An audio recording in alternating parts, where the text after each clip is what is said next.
तो सत्ता की साझेदारी के दूसरे उदाहरण के अंतर्गत हम श्रीलंका के मानचित्र का अध्ययन करने की कह रहे थे। इस मानचित्र को गौर से देखने पर आप जान जाएंगे कि जो येलो कलर है, पीला कलर, यह सिंहली समुदाय के लोग हैं। ठीक है। इसके बाद ऑरेंज कलर में श्रीलंकाई तमिल, कत्थई कलर में भारतवंशी तमिल, और जो डॉट डॉट के रूप में है वो मुस्लिम लोगों के क्षेत्र हैं। तो इससे स्पष्ट हो जाता है कि जो वहाँ पर बहुसंख्यक हैं, बहुसंख्यक में सिंहली लोग हैं।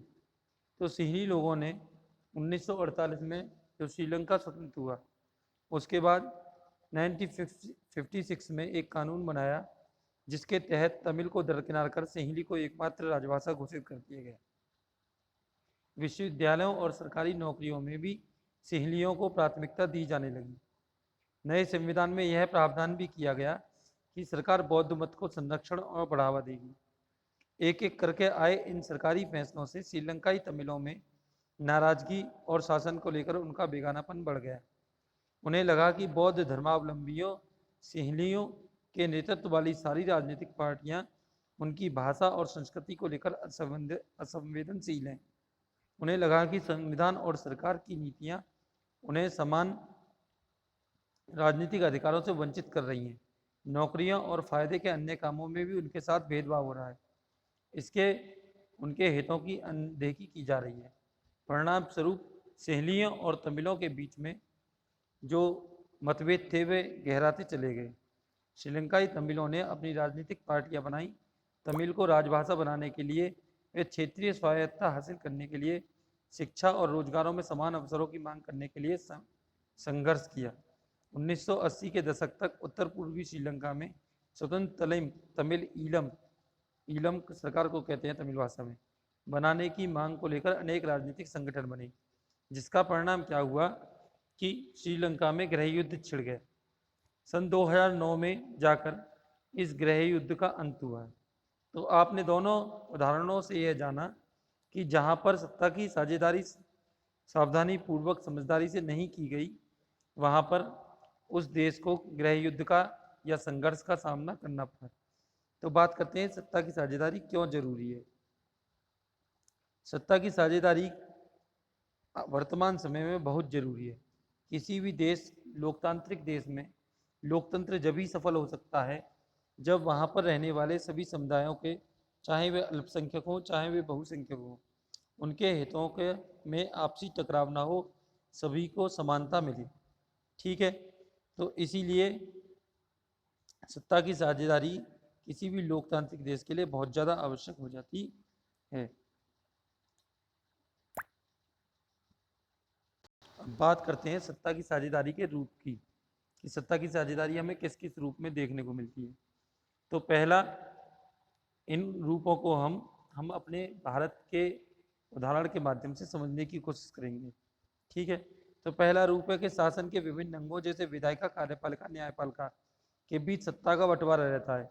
इसे हम सत्ता का क्षैतिज वितरण कहेंगे, क्योंकि इसमें सरकार के विभिन्न अंग एक ही स्तर पर रहकर अपनी अपनी शक्ति का उपयोग करते हैं।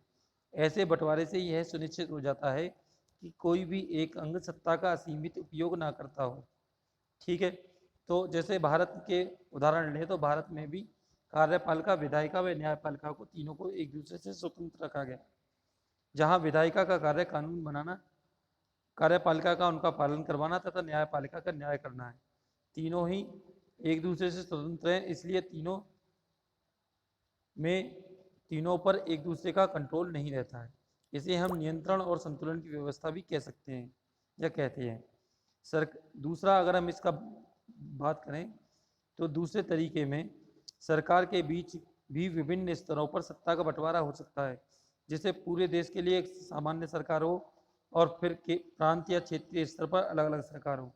भारत के संबंध में बात करें तो भारत में इस प्रकार की सरकार की नीति देखने को मिलती है। पूरे देश के लिए हमारे यहाँ केंद्रीय सरकार है तथा राज्यों के लिए अलग अलग राज्य सरकारें हैं। इनके चुनाव भी अलग अलग होते हैं।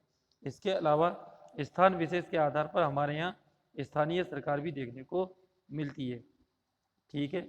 सत्ता के बंटवारे के तीसरे रूप में हम देखेंगे कि सत्ता का बंटवारा विभिन्न सामाजिक समूहों, मसलन भाषाई और धार्मिक समूहों के बीच भी हो सकता है। बेल्जियम में सामुदायिक सरकार इस व्यवस्था का एक अच्छा उदाहरण है।